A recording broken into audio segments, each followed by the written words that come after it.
यार मोहम्मद अहमद साहब ने एक इंटरव्यू दिया जी दरीचा पॉडकास्ट पे जी, और उन्होंने बहुत सारी बातें की और रुका नहीं जा रहा था उनसे, अच्छी बात लगी मुझे अच्छा लगा यार। हाँ, खोल के उन्होंने कहा, मुझे लगा कि यार ये हाँ, अच्छी बात है कि एक हमारे एक्टर अब हैं यार वो। मोहम्मद अहमद साहब भी डरे अगर इंडस्ट्री से इतने साल गुजारने के बाद, तो मैं कहूँ कि यार तो बहुत वाकई बहुत खौफनाक जगह है, खुल के उन्होंने खेला। I could appreciate the fact यार he was being so honest about everything. उन्होंने कहा कि हिरा के बारे में उन्होंने बात की कि हिरा से उनको खफगी रही है, उनको किसी बात पे हिरा ने कोई बदतमीजी की। यहाँ तक कि हिरा ने मेरे पास सुबह में उनकी डॉटर का रोल प्ले किया, लेकिन उनके साथ सीन भी नहीं किया। यार ये मैं सोच रहा था, मैंने कहा वाकई में इनके सीन्स नहीं थे।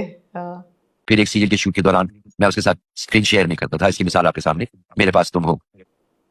मुझे याद नहीं आ रहा। उन्होंने कहा जबकि हिरा ने 2-3 दफा अपोलोजाइज भी करने की कोशिश की, लेकिन मैंने सुना। लेकिन वो रिग्रेटफुल थे। हाँ, regretful उन्होंने कहा ये भी बहुत अच्छी बात है। मगर अब मुझे अफसोस है कि वो बच्ची जिस तरह मेरे साथ गले लग के रोई, तो मुझे इस बात का बहुत अफसोस हुआ कि मैंने इतने साल उस बच्ची से बात नहीं की। बहुत बड़ी बात है कि वो एक्नॉलेज कर रहे हैं और साथ साथ ये कह रहे हैं कि उनको इन हाइंडसाइट ये नहीं करना चाहिए। तो उन्होंने कहा बाद में वो बच्ची में से गले लग के बहुत रोई और मुझे बड़ा अफसोस और फिर मुझे बड़ा अफसोस हुआ। तो मुझे ये अच्छी बात लगी कि यार कि ठीक है, पहले तो ये कि उन्होंने नो होल्स बार्ड उन्होंने बता दिया कि यार ये मामला हुआ था, इस तरह से किया था, उसने बहुत बार अपोलोजाइज किया, बट मैं नाराज। सारे मामले नहीं बताया, उस एक्टर का नहीं बताया, लेकिन किसका? जिसने सर पे ब्लो ड्राई किया था उनके पंखा लेके। लेकिन चलो ये तो उन्होंने बताया ना। हाँ। और उन्होंने कहा कि मैंने सारी इंडस्ट्री को बताया उसके बारे में। हाँ। ये भी ही वाज ऑनेस्ट। जेन ज़ी की उन्होंने बहुत तारीफ की। बहुत उन्होंने ऐना आसिर की बहुत तारीफ की, बिलाल की बहुत तारीफ की, आशिर की बहुत तारीफ की उन्होंने। ये भी अच्छा लगा। कोई बात बुरी लगती है, ये बैठ के बता देते हैं ये बात बुरी है और फिर भूल जाते हैं, they don't hold a grudge.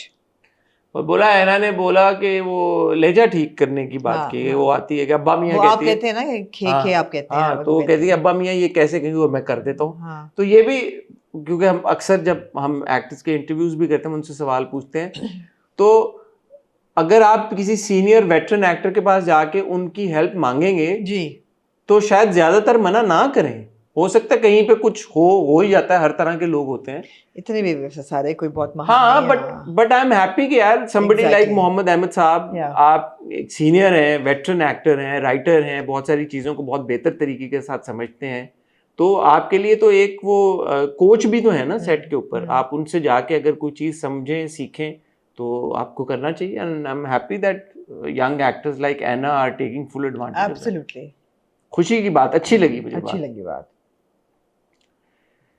जहाँ अच्छी बातें लगी वहाँ पे हम इससे पहले कि कुबरा के कॉन्वर्सेशन की तरफ चलें, मैं आपको आमना जी लेके जाना चाहूँगा फवाद खान की अपकमिंग फिल्म की तरफ।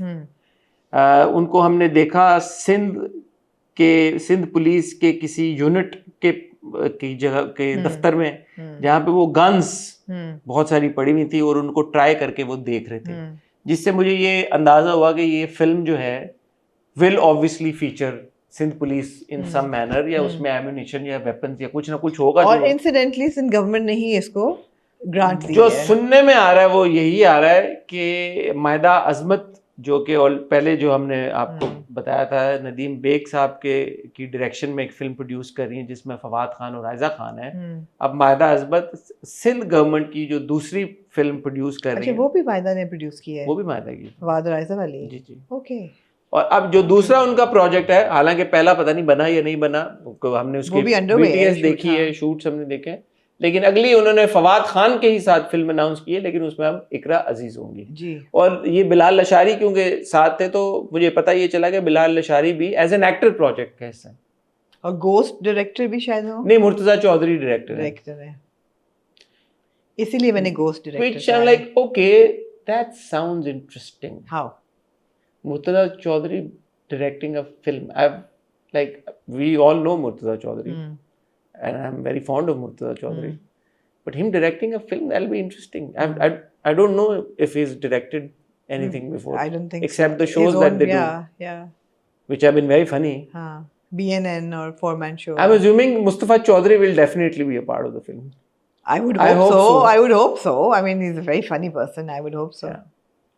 क्या कहना चाहेंगी फवाद और इकरा की कास्टिंग के बारे में? मैं फवाद और इकरा की कास्टिंग के बारे में क्या बात करूंगी, मुझे सिर्फ अच्छा, आप कह रही थी आपने फोन किए बहुत, कुछ 3-4 मैंने फोन किए 3-4 इस प्रोजेक्ट से रिलेटेड, किसी ने नहीं उठाया। किसको फोन किया? बड़े फोन किए मैंने, ये क्या वजह? क्या मैं आपको बताऊं मैंने किस किस को फोन क्यों किया? लोग फोन आप नाम ले और मैंने फोन किया है।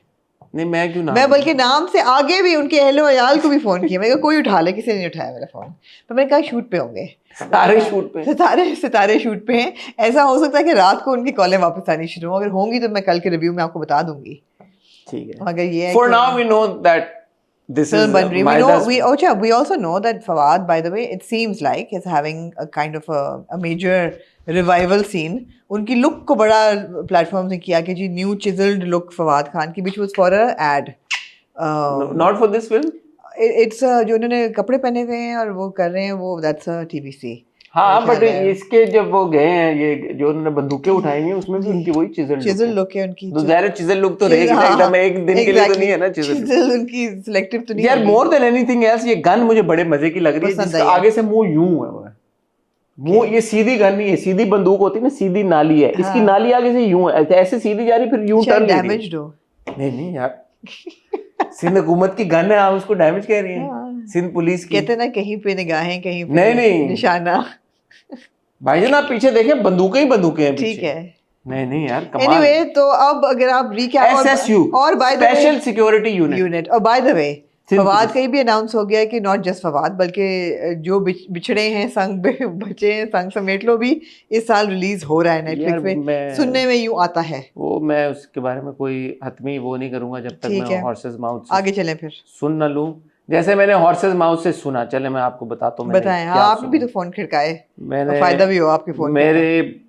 मुझे इन्फॉर्मेशन मिली है किस चीज़ के बारे में, लो जी हाँ, खबर ये चली थी कि कैफे फिराक की कास्टिंग फाइनली कंप्लीट हो गई है, जिसमें आहद रज़ा मीर और जुमना ज़ैदी हैं। ये हकीकत है, ड्रामा शूट पे जा चुका है। लेकिन मुझे जो बात पहले नहीं पता थी, मुझे नहीं पता आप लोगों को पता थी या नहीं पता थी, उस ड्रामे में इमाद इरफानी भी हैं।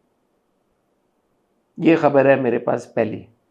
और कैफे फिराक जो है उसको अली हसन डायरेक्ट कर रहे हैं और उसका स्क्रिप्ट लिखा है, इसमें कोई शक की बात नहीं है और सारी दुनिया उनको जानती है और मानती है, हाशिम नदीम साहब ने। जी ठीक है, क्या आपको क्या लगा? आप हंस क्यों रहे हैं? आप क्यों हंस रही हैं? नहीं मैं तो नहीं हंस रही। हाशिम नदीम साहब का स्क्रिप्ट है कैफे फिराक, जुमना ज़ैदी, इमाद इरफानी और आहद रज़ा मीर। भाई मैं अब इसको कंफर्म कर सकता हूँ, it is expected to release by the end of this year.